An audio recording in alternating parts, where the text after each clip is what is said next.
Graça e paz, seja bem-vindo a mais um Café com Palavra. Nós estamos aqui, eu e o pastor Zait, falando sobre escatologia, né? Estamos aqui falando sobre a revelação do fim segundo João, né? O livro do Apocalipse. E estamos aqui já no capítulo 17, já alguns episódios aqui, falando do capítulo 17, muitas coisas aqui sendo faladas, né, de forma muito importante sobre a meretriz, a grande meretriz, né, entendendo a Babilônia literal, a Babilônia espiritual, a transferência espiritual ocorrida entre Babilônia e a igreja romana. E hoje nós vamos dar sequência aqui, eu e o pastor Zait. Pastor Zait, dê sua saudação aí para os nossos inscritos, aí para a galera que acompanha o canal. Muito bem, bom estarmos de volta aqui com vocês, mais um episódio hoje e continuando aprendendo sobre esse livro de suma importância para a vida de todos os crentes. Muito bem, verdade. E hoje nós vamos começar aqui algo bem interessante, né? Que é a ressurreição da besta. Para você que está nos acompanhando, né? Nos outros episódios aí, já falamos, né? Acerca de que seria a besta mencionada é o anticristo, né? A gente já sabe isso. E nós vamos começar aqui do verso de número 8, né? Na verdade, a gente não está obedecendo uma sincronia aí do capítulo 17, nós estamos falando sobre assuntos, né? Ao invés de seguir uma linha versículo a versículo, já falamos sobre a meretriz montando a besta, já falamos sobre os reis, o chifre com olhos, a morte da meretriz, e agora vamos voltar um pouquinho para falar sobre a ressurreição da besta, que é o verso de número 8 aí do capítulo 17, que o pastor Zait vai ler para nós. Por favor, pastor. A besta que você viu era e já não é. Ela está para subir do abismo e caminha para a perdição. Os habitantes da terra, cujos nomes não foram escritos no livro da vida desde a criação do mundo, ficarão admirados quando virem a besta, porque ela era, agora não é, e entretanto virá. Olha aí, né? Todos os habitantes ficarão espantados porque a besta, isto é, o anticristo, será ferido de morte. Pensamos ser isso uma espécie de assassinato, provavelmente. A expressão foi, né, e era, significa que o anticristo veio ao mundo, se revelou aos homens da terra, né, os quais o seguirão. A expressão e já não é significa que ele irá morrer, né? E ainda que significa que ele ressurgirá. A grande questão é que, como Jesus morreu e ressuscitou pelo poder de Deus, Satanás cuidará em permitir que seu filho morra e ressuscitará com todo o poder das trevas, né? Para lhe dar mais autoridade nos instantes finais de seu ministério satânico. Aqui acreditamos que quando o anticristo ressuscitar, ele vai estar mudado, ele vai estar com uma forma, uma maneira de se postar diferente ali, realmente completamente possuído, né? Possesso mesmo, vai ser esquisito, vai ser estranho, né? Diante desse milagre, né, irão conseguir aí reunir pessoas de todas as nações para lutarem contra Deus. Não podemos esquecer que tudo isso só acontecerá com a permissão completa de Deus. Nada disso que está acontecendo está fora do controle e da permissão de Deus. Os demônios e os homens serão bem-sucedidos em seus intentos malignos, pois Deus permitirá que eles caminhem para a condenação eterna. A gente já mencionou várias vezes aqui textos, versículos que apontam que mesmo depois dos flagelos, mesmo depois dos castigos, os homens continuavam com seus corações duros, amaldiçoando a Deus, murmurando, né? Então tudo isso vai acabar desencadeando esse processo. Eu vou ler aqui o verso 17 do capítulo 17 de Apocalipse. Diz assim: porque em seu coração incutiu Deus, que realizem o seu pensamento, o executem a uma e deem à besta o reino que possuem, até que se cumpram as palavras de Deus. Então, tudo tem um controle, tudo está no controle, tem um tempo, né, para que aconteça. No fim, nós vemos aqui o fim da Babilônia, vemos Deus, por sua bondade e severidade, usando o próprio sistema, permitindo o fim da religião, que é o homem tentando se ligar a Deus, né?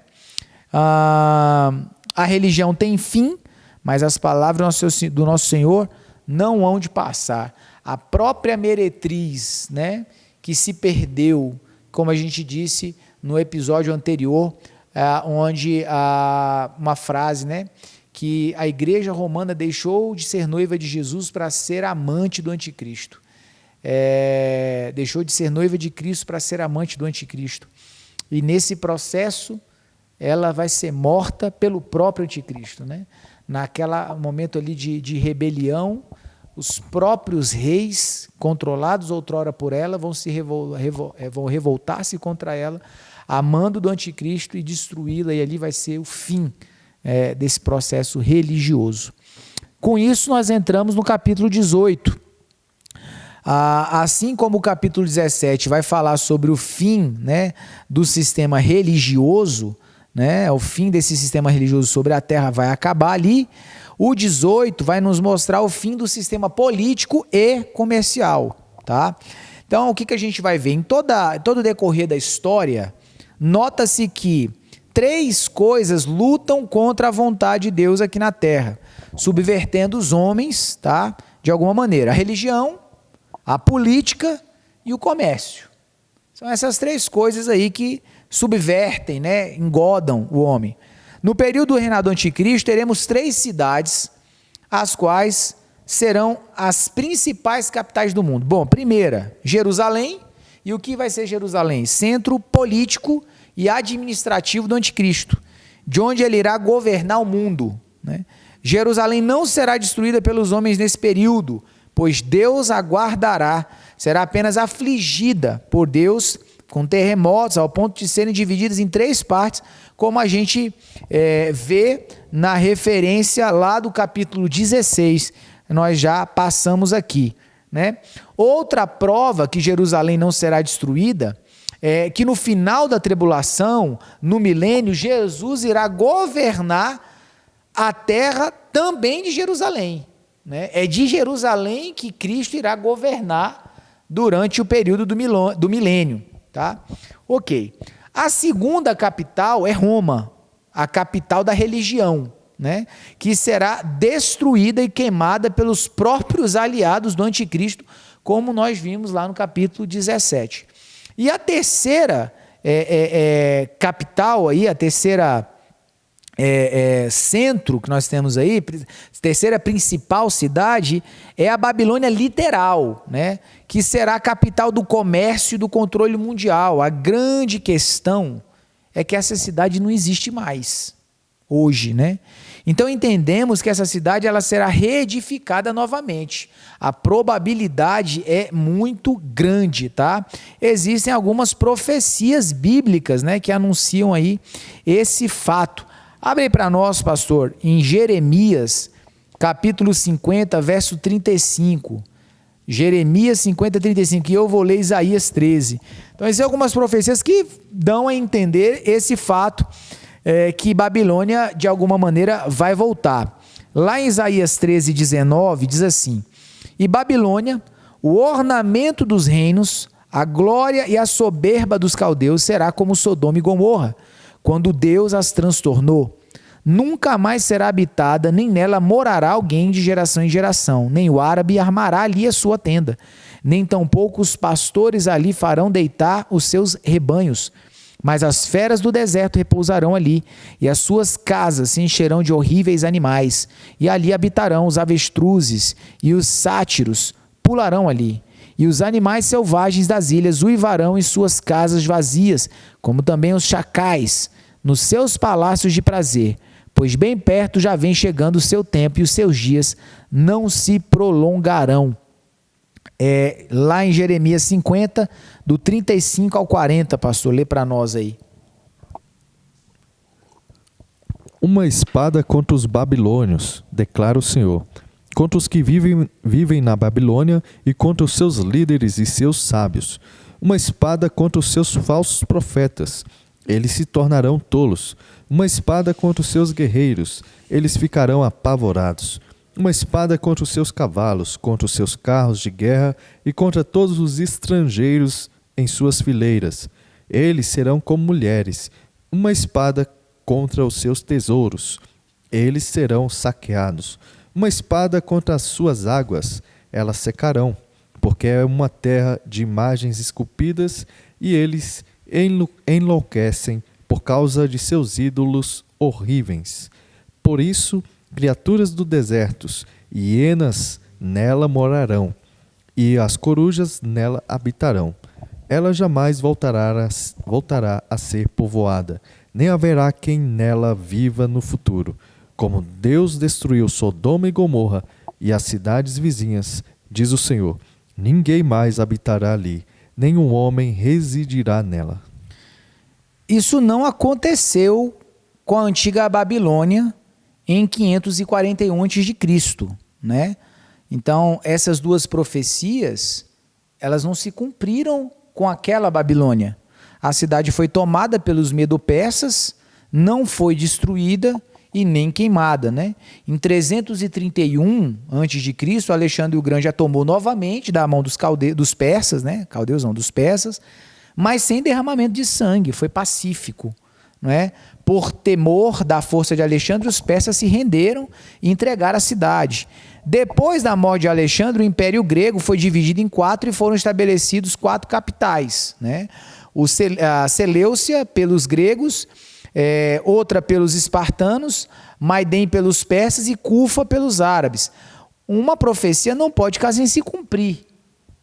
Todas as profecias contidas nas escrituras, tá, sagradas têm seu cumprimento à risca. Por que essa não irá se cumprir? Então essa palavra de juízo por Isaías e por Jeremias não aconteceu, né? Por isso a gente entende que a Babilônia será reconstruída e depois de cumprir o seu propósito será assolada e aí então se tornará desértica, como vimos na profecia, nas profecias anteriormente, né? Jeremias chega a dizer ali no verso 37 do capítulo 51, assim: Babilônia se tornará em montões, morada de chacais, espanto e assobio sem que haja quem nela habite. A cidade da Babilônia hoje, né, literal, chama-se Shirva, localiza-se no Irã, tá? E está construída sobre as ruínas da Torre de Babel, né? Segundo a profecia bíblica, hoje quem é detentor daquelas terras são os povos árabes, né?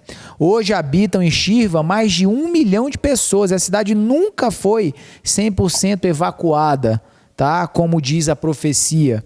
Quando a Babilônia for reconstruída dentro desse formato aqui, que a gente viu, logo toda a profecia então vai se cumprir. A Babilônia será o centro comercial do anticristo, conforme vemos a profecia do profeta Zacarias. Zacarias, lá no capítulo 5, a partir do verso 5, vai dizer assim, ó: E saiu o anjo que falava comigo e disse-me, levanta agora os teus olhos e vê que é isto que sai. E eu disse, que é isso? E disse ele, isto é uma efa que sai. Disse ainda, este é o aspecto deles em toda a terra. E eis que foi levado um talento de chumbo, e uma mulher estava sentada no meio do efa. E ele disse, esta é a impiedade. E a lançou dentro do efa. E lançou sobre a boca deste o peso de chumbo. E levantei os meus olhos e vi, e eis que saíram 2 mulheres, e traziam vento nas suas asas, pois tinham asas como as de cegonha. E levantaram o efa entre a terra e o céu. Então eu disse ao anjo que falava comigo, para onde levaram elas o efa?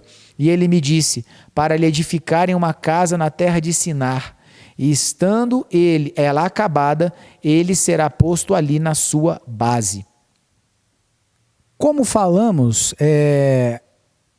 que Sinar é a localização exata da Babilônia, baseada no texto de Gênesis capítulo 10, versos 8 a 10. O que está escrito lá em Gênesis 10, 8 a 10? Cush gerou Nimrod, o qual começou a ser poderoso na terra, foi valente caçador diante do Senhor. Daí dizer-se como Nimrod, poderoso caçador diante do Senhor. O princípio do seu reino foi Babel, Ereque, Acade e Cainé, na terra de Sinar. Então, Sinar era a localização exata da Babilônia, né?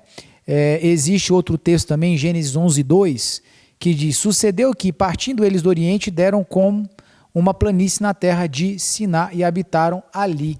Né? Então, assim, é evidente que há esse entendimento sobre essa profecia contra a Babilônia literal. Pastor, abre para nós aí a sua Bíblia, no capítulo que nós estamos estudando agora, o capítulo 18 de Apocalipse, e vamos ler aqui a profecia que é liberada, e a gente já tratou da questão da Babilônia espiritual, né, que foi o seu bastão, vamos dizer assim, a sua carga espiritual foi transmitida, né, foi transicionada para a igreja de Roma, ok?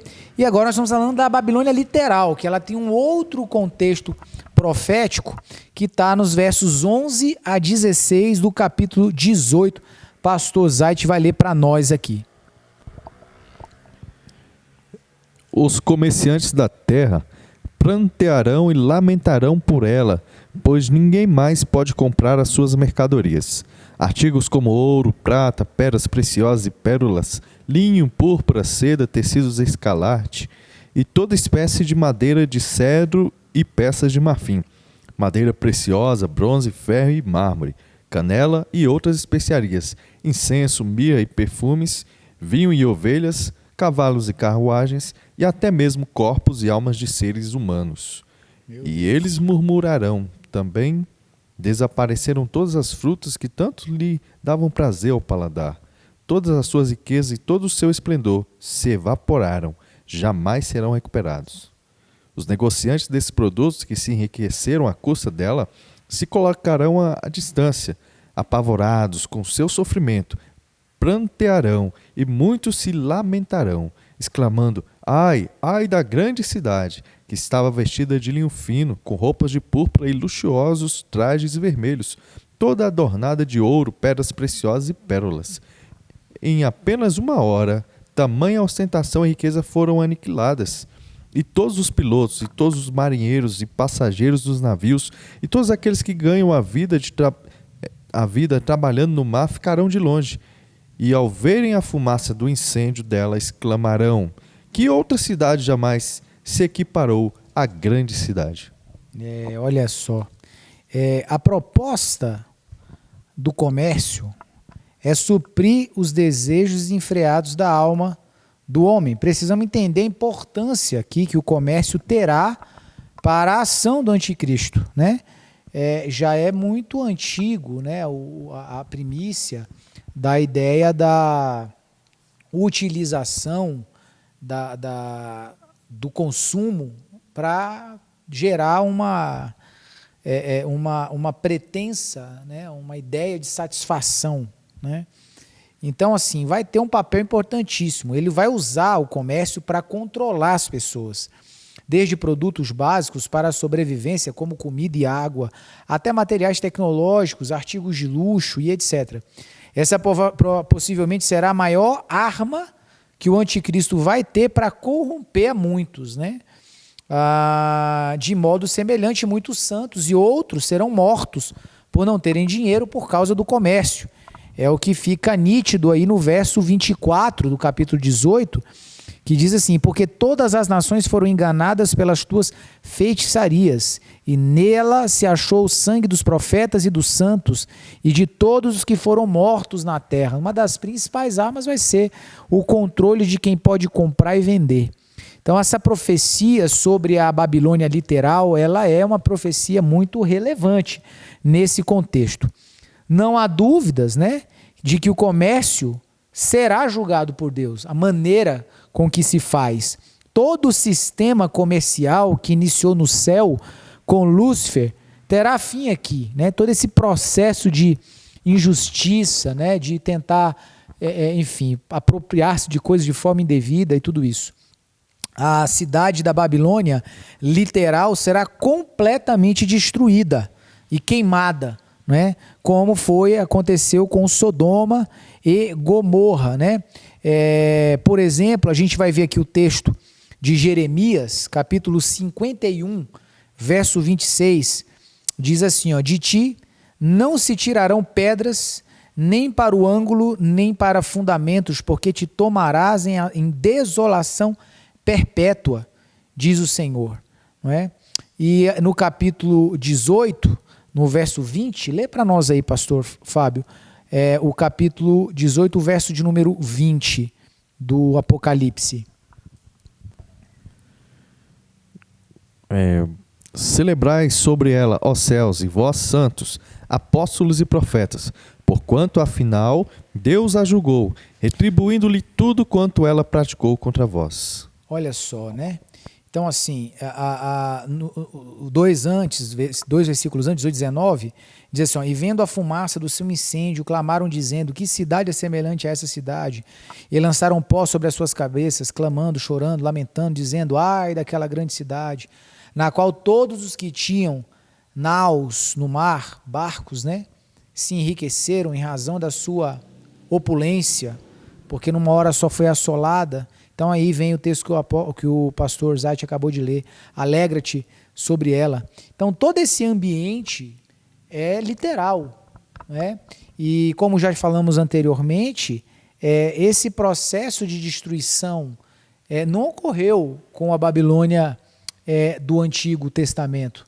Aquele lugar não foi destruído dessa forma, ele foi dominado, foi passando de rei para rei, mas ela não foi destruída da maneira que aqui o texto nos informa. Então, como já falamos, fica muito claro que vai haver realmente um tempo de reconstrução, que ela vai ser reconstruída, que ela vai ser erguida novamente e vai se tornar, então, ali uma das 3 principais cidades do anticristo, e essa no que se tange a questão do comércio, né? O ponto mais importante a ressaltar nesse capítulo é que onde o pecado teve início, ele será eliminado, né? Já falamos disso aqui também. Muitos aspectos de pecado iniciaram-se exatamente ali, naquela região, naquele lugar. O pecado inicial, a primeira morte, o primeiro homicídio, Caim matando Abel, não é? Então, assim, o primeiro contexto familiar de poligamia, não é? Então, tudo que começou, toda a origem das práticas pecaminosas, não é, que foram surgindo ali, vão culminar em fechamento nesse mesmo lugar. Essa é a justiça de Deus, encerrando no mesmo lugar que começou. Toda a independência, rebeldia, assassinato, idolatria será destruída, queimada, remida e lançada no mar, para nunca mais ser achado. Como diz aqui o verso 21 do capítulo 18, e um forte anjo levantou uma pedra com uma grande mó e lançou-a no mar, né? Dizendo, com igual ímpeto será lançada a Babilônia, aquela grande cidade não será jamais achada. Assim finaliza o verso 18, o capítulo 18, não é? Com essas palavras aqui fortes acerca do julgamento feito por Deus a essa cidade, a Babilônia literal, né? Então, como a gente tem pontuado, né? Haverão aí esses 3 centros: Jerusalém, sendo o centro político, né? O centro de governo; a Babilônia literal, sendo reerguida, reconstruída para se tornar o polo do comércio mundial, né? Um controle ali que vai exercer sobre isso a partir da Babilônia; e a Babilônia espiritual, que foi essa grande meretriz, né? A meretriz citada, que foi foi transportado, né? Foi passado, né? Para a igreja romana. Então ali Roma, né? O local ali onde a gente vai perceber esse processo dessa construção. Então, nós vamos ficar por aqui nesse vídeo.